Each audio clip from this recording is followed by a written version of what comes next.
Hey, Wayne here, and if you remember recently I did a review of the Verve Pro from Gen 3.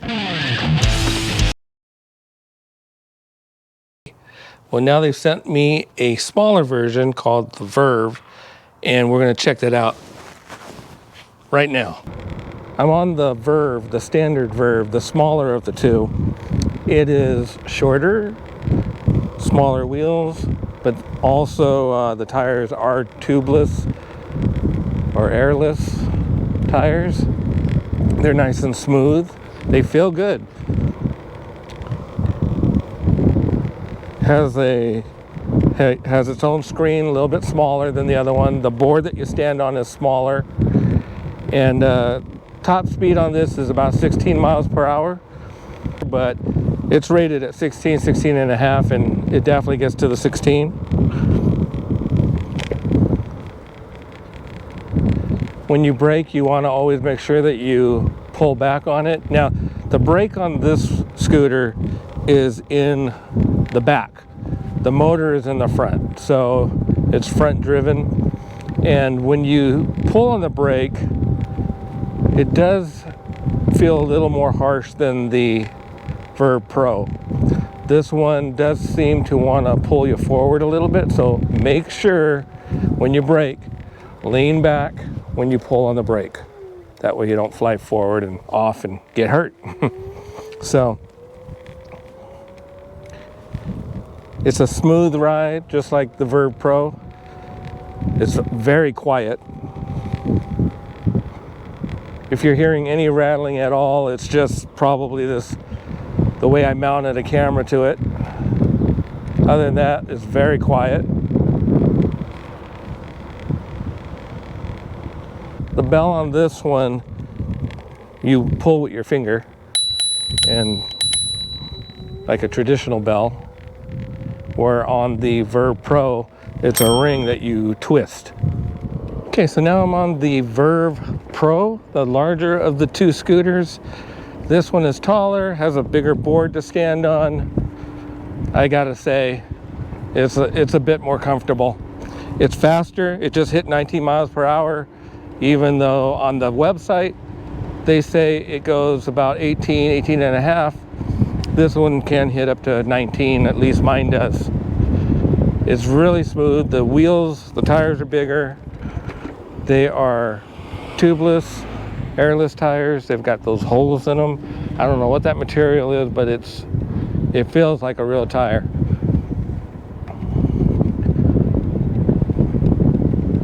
So this one, to me, is geared towards adults. It's taller, with the wider board, probably easier for adults to handle, and it goes faster. So, and it goes further. I'm going to go over all the specs in a minute. So, this one has a bell you twist on the handlebar. Now, I may be a little biased towards this one. This was the first scooter that Gen 3 sent out to me. And later I got the standard one to do this comparison video. So I've been enjoying this one a lot longer.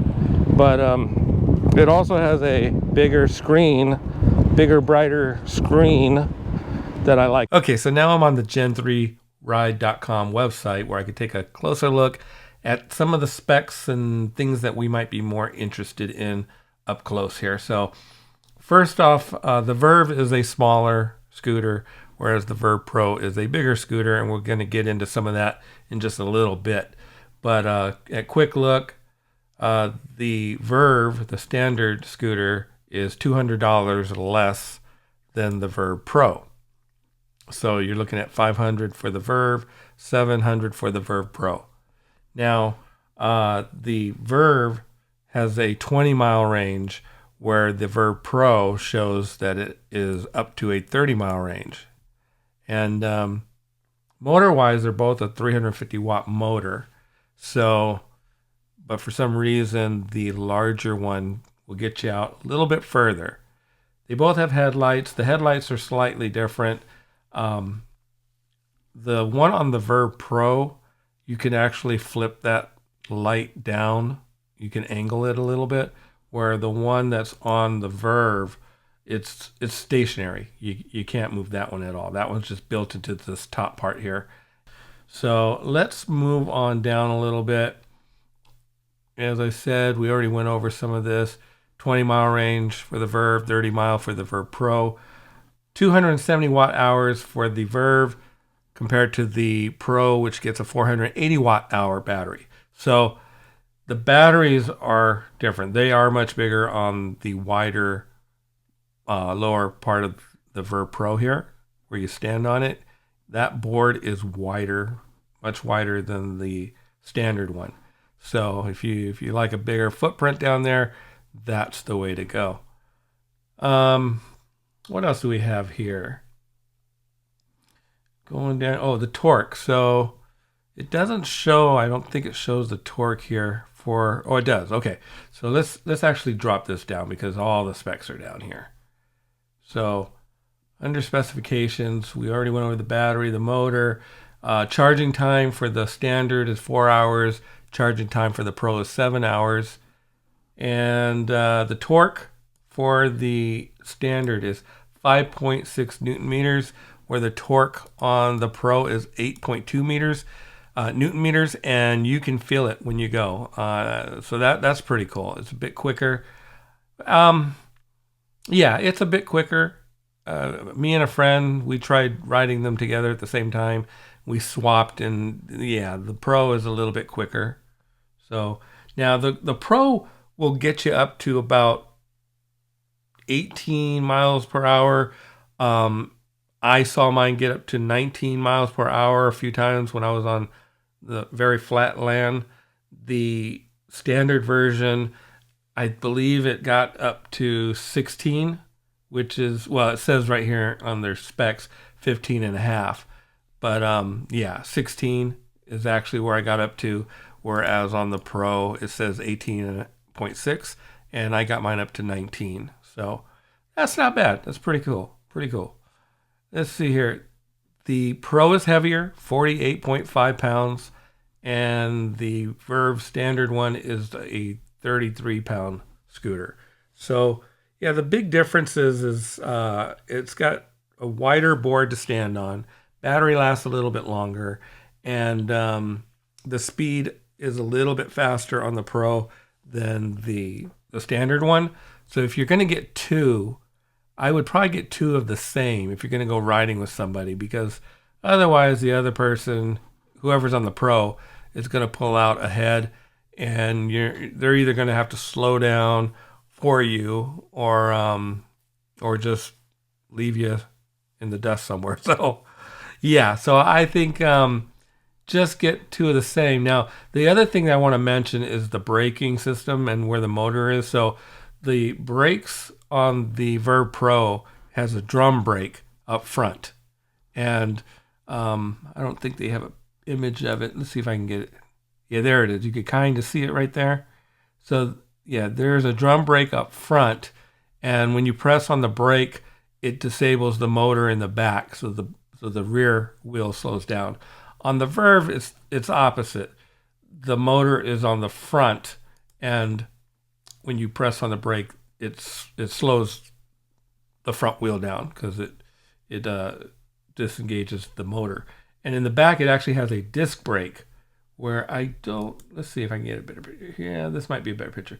There's a disc brake in the back, and it works well, but when I rode both of these, or when I ride both of these, I'm a little more comfortable with that front drum brake.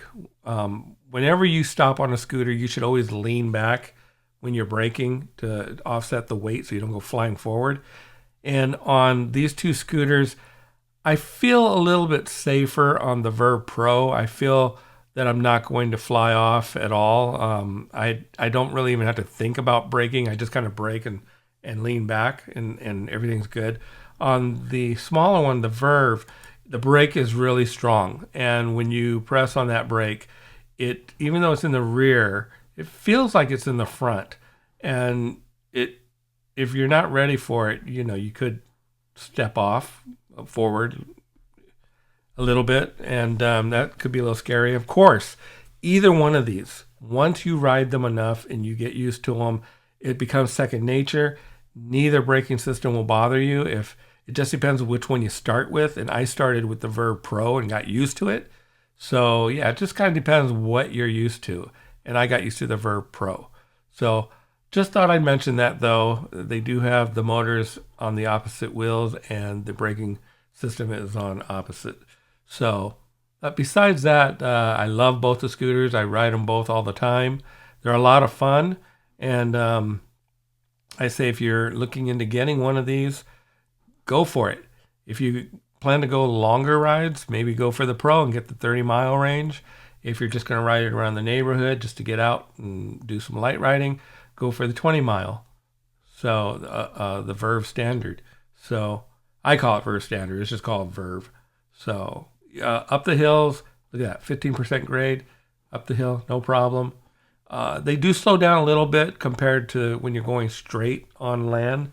It's just flat land. It's going to peak out, but going uphill, it's going to go down a little bit. So be aware of that on these inclines. So okay, almost forgot to mention that the Verve Pro, which is the bigger of the two scooters, has suspension, has forks up front, and this is going to contribute definitely to how much smoother the Verve Pro is compared to the Verve.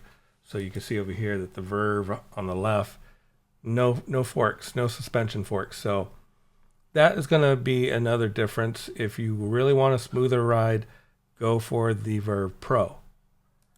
Another thing that I wanted to mention, there's two more things actually, but let's go over the next one. The next one is both have the Verve companion app.